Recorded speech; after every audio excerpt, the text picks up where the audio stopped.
في الأرض مرحا إنك لن تخرق الأرض ولن تبلغ الجبال طولا আল্লাহ বলেন হে আমার বান্দা লান তামশি ফিল আরদি মারহা অহংকার দেখাইয়া জমিনে চলিও না তুমি অহংকার দেখাইয়া হয়তো দুই ভাবে চলবা মানুষের চলার ধরন হয় কয়টা দুইটা অহংকার দেখানোর সিস্টেম হয় দুইটা হয়তো সে অহংকার করে জোরে জোরে পা ফেলে জমিনের মধ্যে কদম ফেলার সময় জোরে জোরে পা ফেলে মানে সে উত্তম পোশাক পরেছে দামি ব্র্যান্ডের হয়তো কাপড় চোপড় পরেছে তো সে যখন হেঁটে যায় তার সুরের আওয়াজে বোঝা যায় সে বোঝাতে চাচ্ছে আমি একজন বিশাল ব্যক্তিত্ব যাচ্ছি ঠিক না এইভাবে বোঝাতে চায় সে আমার চলার মধ্যে আমার পায়ের শব্দ শুনে বুঝো আমি একজন বিশাল ব্যক্তিত্ব আমার বহু সম্পদ আছে বা এই আছে সেই আছে এটা একটু মডিফাই হয়েছে যুবকদের মধ্যে এটা আক্রান্ত হয়েছে বাইকের আঘাত বাইকের মাধ্যমে এটা আক্রান্ত হয়েছে যে সে হয়তো নামি দামি কোনো ব্র্যান্ডের বাইক চালায়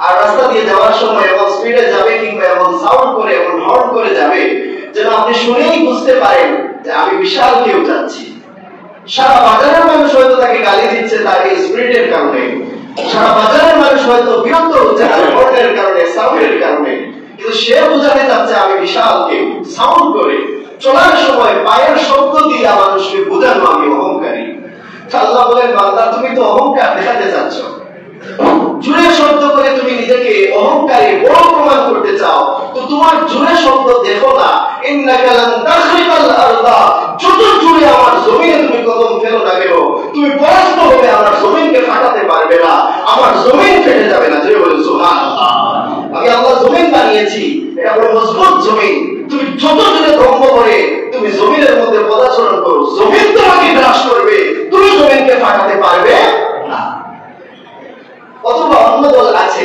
যারা হয়তো পা দিয়ে শব্দ করে না কিন্তু সিনা টান টান করে বোঝাতে চায় বুক ফোলাইয়া চলে বিশেষ করে বডি বিল্ডার বা ভালো স্বাস্থ্যবান ব্যক্তি বলে খুব বুক টানায় মানুষের সামনে হাঁটে বিনয়ী ভাব নাই চেহারা দেখলে বডি ফিগার বডি ল্যাঙ্গুয়েজ দেখলেই বোঝা যায় তার মধ্যে বিশাল অহংকার সে বিশাল বোঝাতে চায় আল্লাহ বলেন তুমি বুক টান টান করে বোঝাতে চাও তুমি উঁচু আমি আল্লাহ তোমাকে চ্যালেঞ্জ করলাম ওয়ালান তাবলুগাল জিবালা তুলা তুমি যতই বড় হতে চাও যতই সুউচ্চ নিজেকে বোঝাতে চাও আমার পাহাড়ের দিকে তাকাও আমার পাহাড়ের চাইতে তুমি কখনো বড় হতে পারবে না চেষ্টা করতে পারো তোমার সিনা ফুলাইয়া চলতে পারো মাথাকে উপরের দিকে তুলে মুরব্বীদের সামনে বেয়াদবের মতো যেতে পারো তুমি হয়তো তোমার বাবার সামনে সিনা টানাইয়া কথা বলতে পারো তুমি হয়তো তোমার এলাকার মুরব্বীদের সামনে সিনা টানাইয়া বড় মানুষ ভাব ধরে অহংকারী চেহারায় চলতে পারো কিন্তু আমি আল্লাহ বললাম তুমি চেয়ে দেখো তুমি জমিনকেও ফাটাতে পারবে না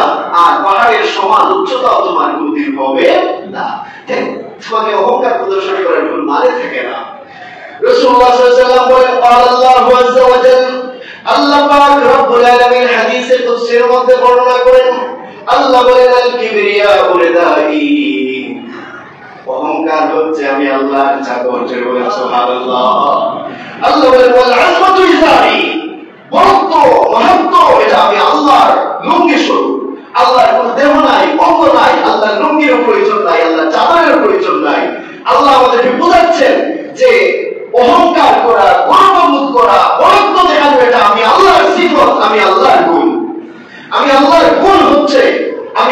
গুণ হচ্ছে অহংকার করা আমি আল্লাহর সিফত হচ্ছে আমি বড় আর বড়ত্ব আমি আল্লাহ তুমি বান্দা হয়ে বড়ত্ব দেখাবা অহংকার দেখাবা এই সুযোগ আমি আল্লাহ তোমাকে দেই না আমি আল্লাহর গুণ এটা চাচ্ছ তুমি জেনে নিবা আল্লাহ বলেন মান ফামান নাযানি ওয়াহিদান মিনহুমা তাযাবতুহু ফিন নার যে চাইবে আমার গুণ কান মেরে সে নিজের কাছে নিয়ে যেতে আমি আল্লাহর গুণ হচ্ছে আমি আমার অহংকার আমি আল্লাহর বড়ত্ব যে আমি আল্লাহর বড়ত্ব এবং অহংকারের গুণকে সে নিজের কাছে টেনে নিতে চাইবে আমি আল্লাহ তাযাবতুহু ফিন নার তাকে জাহান্নামের আগুনের মধ্যে আমি নিক্ষেপ করব জোরে বলেন নাউজুবিল্লাহ কি বুঝলেন অহংকার করা যাবে না রাসূলুল্লাহ বলেছেন লা ইয়াদখুলুল জান্নাতা মান কানা ফি কলবিহি মিসকাল হাবাতিন মিন খারদালিন মিন কিবর যার অন্তরে সরিষার দানা পরিমাণ অহংকার থাকবে সে জান্নাতে যেতে পারবে না যতক্ষণ না তার অহংকারের শাস্তি না হবে নাউজুবিল্লাহ বলবেন না কত বড় কথা সামান্য পরিমাণ অহংকার নিয়ে আপনার অন্তরে থাকে যদি আপনি জান্নাতে যেতে পারবেন না যতক্ষণ না এটার শাস্তি হবে কি শাস্তি জাহান্নাম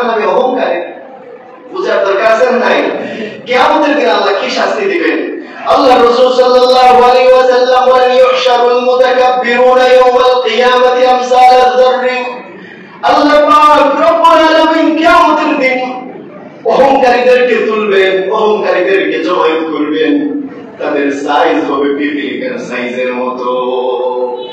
ফি সুওয়ারির রিজাল, মানুষের সুরত, আকৃতি মানুষের, কিন্তু সাইজ হবে পিপিলিকার মতো ক্ষুদ্র। জোরে বলেন নাউযুবিল্লাহ। আজ দুনিয়ার জমিনে আপনার আমার অহংকার, বাড়াবাড়ি, একবার চিন্তা করেন কিয়ামতের দিন আপনার অবস্থা। আজকে বিশাল, কিয়ামতের দিন আল্লাহ বলেন পিপিলিকার মতো ক্ষুদ্র। আমসাল আয-যাররি, যাররা, যাররা বুঝেন, দানা পরিমাণ, পিপিলিকার সাইজ বানায়া দিবেন আল্লাহ। ইয়াখশাহুমুদ-দুল্লু মিন কুল্লি মাকান, এরা কিয়ামতের যে প্রান্তেই যাবে অপমান, অপদস্থতা, লাঞ্ছনা তাদেরকে গ্রাস করবে। তাহলে তাকালেও দেখবে যাদেরকে দুনিয়ায় তাচ্ছিল্য করতাম, ছোট্ট মনে করতাম, হেয় করতাম, এরা আজকে বিশাল আকৃতি। আর দুনিয়ার মধ্যে আমার ছিল সম্পদ, আমার ছিল ক্ষমতা, আমার ছিল দাপট, আজকে আমি হয়ে গেলাম পিপিলিকার মতো ক্ষুদ্র। অপমান না সম্মান? অপমান। রাসূলুল্লাহ সাল্লাল্লাহু আলাইহি ওয়াসাল্লাম বলেন আল্লাহ পিপিলিকার সাইজের মতো ছোট বানিয়ে দিবেন। ফায়ুসাকুনা ইলা সিজনিন ফি জাহান্নাম ইউসাম্মা বুলাস, তাদেরকে এমন একটি জাহান্নামের কারাগারে নিক্ষেপ করা হবে যে জাহান্নামের কারাগারের নাম হচ্ছে বুলাস। বুলাস নামক জাহান্নামের কারাগারে তাদেরকে বন্দী করে রাখা হবে। তা'লুহুম নারুল আনিয়ার, সর্বোচ্চ আগুন তাদের উপর প্রয়োগ করা হবে, সর্বোচ্চ আগুনে তাদেরকে পোড়ানো হবে। জোরে বলেন নাউযুবিল্লাহ। রাসূলুল্লাহ বলেন ইউসমাউনা মিন উসারাতি আহলিন নারি তিনাতিল খাবাল, জাহান্নামীদের রক্তের পুঁজের জায়গায় করে দুনিয়ার মুতাকাব্বির অহংকারীর সামনে আল্লাহ তুলে ধরবেন, বলবেন খা, পান কর। আজকে জাহান্নামীদের রক্ত আর পুঁজ পান কর, দুনিয়ার জমিনে তুই অহংকার দেখিয়েছিস। জোরে বলেন নাউযুবিল্লাহ। এমন শাস্তি আমরা কি পেতে চাই না? কোন মানুষ চাই না আমাদের সন্তানগুলা এই জাতীয় শাস্তি পাক। আমরা কি কেউ চাই? তাহলে সন্তানকে অহংকার না করার তালিম দেওয়া, এটা জরুরত আছে না নাই? ভালো করে বোঝাতে হবে। হযরত ওমর ইবনে খাত্তাব রাদিয়াল্লাহু তাআলা খুতবা দিচ্ছেন, তিনি বললেন আমি আল্লাহর রাসূল থেকে একটা হাদিস শুনেছি। রাসূলুল্লাহ বলেছেন যে আল্লাহর জন্য বিনয়ী হয়ে যায়, যে আল্লাহর জন্য যে নম্রতা প্রদর্শন করে বিনয়ী হয়ে যায়, রাফাহুল্লাহ, আল্লাহ তাকে সুউচ্চ মাকাম দান করে। সুবহানাল্লাহ। সে হয়তো হযরত ওমর রাদিয়াল্লাহু তাআলা বলেন সে নিজের চোখে ছোট হয়েছে, হ্যাঁ হাদিসটা বুঝছেন, সে নিজের চোখে ছোট হয়েছে, কিন্তু আল্লাহ তাকে অন্য সবার দৃষ্টিতে বড় করে দেন। সুবহানাল্লাহ।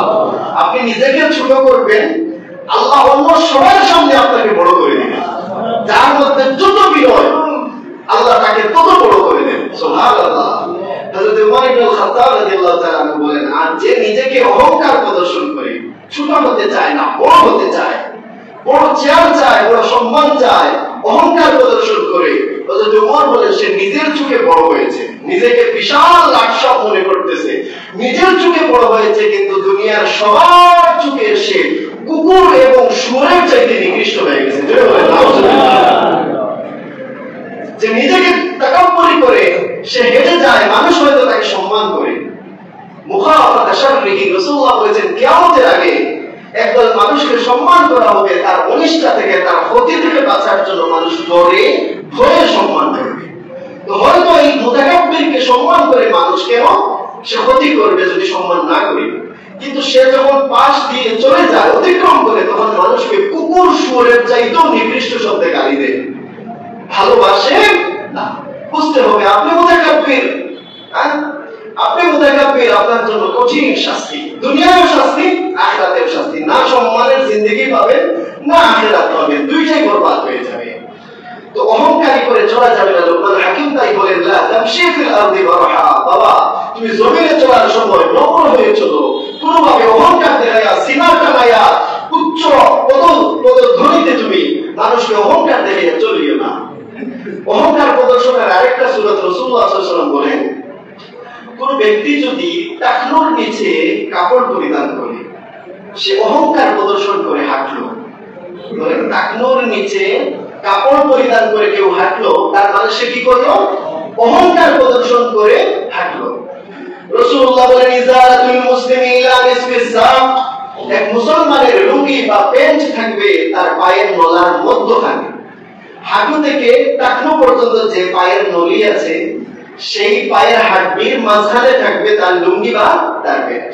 তবে রাসূলুল্লাহ বলেন লা হাওয়াজা ফীমা বাইনাহু ওয়া বাইনাল কাবাইন, যদি এর থেকেও নিচে নামায় অসুবিধা নাই, তবে শর্ত হচ্ছে টাকনুর উপরে থাকতে হবে। কারণ কাপড় যদি টাকনুর উপরে থেকে যায় অসুবিধা নাই, জায়েজ আছে। সুন্নাত হচ্ছে নিসফে সা, পায়ের হাড্ডির টাকনু থেকে ঘন্টা পর্যন্ত, হাঁটু থেকে টাকনু পর্যন্ত এর মাঝ বরাবর রাখবেন। যদি এতটুকু রাখতে কষ্ট হয় আরেকটু নিচে নামান, অসুবিধা নাই। রাসূলুল্লাহ বলেন শেষ সীমা হচ্ছে টাকনু, টাকনুর নিচে যেতে পারবে না। রাসূলুল্লাহ বলেন মা কানা আসফালা মিনাল কাবাইনি ফাহুয়া ফিন-নার, যার টাকনুর নিচে কাপড় চলে যাবে সেই টাকনুর নিচ জাহান্নামে চলে যাবে। জোরে বলেন নাউজুবিল্লাহ। তাহলে টাকনুর নিচে কাপড় পরিধান করব, টাকনু যদি জাহান্নামে যায় আপনারা ছেড়ে যাবে না পুরো শরীর নিয়ে যাবে? পুরো শরীর নিয়ে যাবে। খবরদার যুবক ভাই, টাকনুর নিচে কাপড় পরিধান করব না, হারাম। এটা শুধু নামাজের ফরজ না, 24 ঘন্টার ফরজ, পুরুষের জন্য, নারীদের জন্য নয়। রাসূলুল্লাহ বলেছেন মান জাররা ইযারাহু বাতরান লাম ইয়ানজুরিল্লাহু ইলাইহি, টাকনুর নিচে কাপড় পরিধান করে একবারে মাটির সাথে গেছাইয়া যে ব্যক্তি অহংকার করে চলে, কিয়ামতের দিন আল্লাহ তার দিকে ভ্রুক্ষেপ করবেন না, তাকাবেন না। জোরে বলেন নাউজুবিল্লাহ। লোকমান হাকিম এগুলো ভালোভাবে জানেন, তাই তার সন্তানকে সতর্ক করে, বাবা সাবধান, চেহারায় যেমন অহংকার রাখা যাবে না, চলাফেরায় অহংকার রাখা যাবে না, বিনয়ী হয়ে চলতে হবে। কেন? ইন্নাল্লাহা লা ইউহিব্বু কুল্লা মুখতালিন ফাখুর, আল্লাহ কোন অহংকারীকে পছন্দ করেন, কোন অহংকারীকে আল্লাহ রাব্বুল আলামিন পছন্দ করেন না। তাই এখান থেকে আমাদের সবক হচ্ছে, এক নম্বরে আমরা নিজেরা সংশোধন করব, কথা বলার সময় জবান সতর্ক করব, মানুষের সাথে রাগী ভাষায় অহংকারী চেহারায় কথা বলবো না, সুন্দর বিনয়ী ভাষায় হাস্যোজ্জ্বল ভাবে কথা বলবো, হাঁটার সময় বিনয় লক্ষ্য রাখবো, উত্তম পোশাক পরলাম বলে যেন আপনার আমার মধ্যে কোনো চলাফেরায় যেন এটা প্রকাশ না পায় যে আমি অহংকারী। এক সাহাবী বললেন ইয়া রাসূলুল্লাহ, অহংকারের উপর বড় সত্য বয়ান করলেন আপনি। হ্যাঁ, আপনি অহংকারের উপর বড় সত্য বয়ান করলেন, কিন্তু আমি তো বড় ভালোবাসি যে আমার কাপড়কে ভালোভাবে কাচবো, ভালোভাবে কাপড়টা ধৌত করব, তারপর সেই উত্তম জামাটা পরিধান করব, উত্তম একটা জুতা পরিধান করব, আর উত্তম পোশাক পরিধান করব, এটা তো আমার ইচ্ছা হয়, এখন কি আমি এগুলা ছেড়ে দিব? রাসূলুল্লাহ সাল্লাল্লাহু আলাইহি ওয়াসাল্লাম বলেন না, লাইসা কাযালিক, বিষয়টা এমন না। অহংকার সুন্দর পোশাক পরিধান করলে, সুন্দর বাইক চালালেই অহংকার হয় না, সুন্দর পোশাকেই অহংকার হয় না। রাসূলুল্লাহ বলেন তুমি যখন হক তোমার সামনে আসবে, এটাকে গ্রহণ না করে বেহক বিষয় অন্যায়ের পক্ষ নিবা, তুমি অহংকার করলা। আর মানুষের সাথে তুমি যখন হেয় করবা, মানুষের সাথে ব্যবহারে যখন মানুষকে তুচ্ছ করবা, মানুষকে ছোট করার নিয়ত করবা, তখনই অহংকার হবে। নতুবা সুন্দর পোশাক পরিধান করতে অহংকার নাই, সুন্দর গাড়ি চড়তে অহংকার নাই, মানুষকে হেয় জ্ঞান করা, তুচ্ছ করা, তাচ্ছিল্য করা, এটার নামই অহংকার। কথা কি বুঝে আসছে? এটা আমরাও ব্যবহার করতে হবে নিজের জীবনে, আমাদের সন্তানদেরকেও বোঝাতে হবে। আল্লাহ আমাদের সবাইকে কোরআনের আয়াত মতো, লোকমান হাকিমের নসিহত মতো, আমাদের রাসূলের শেখানো নিয়ম মতো চলার তৌফিক দান করুন। সবাই বলি আমিন। ওয়া আখিরু দাওয়ানা আলহামদুলিল্লাহ।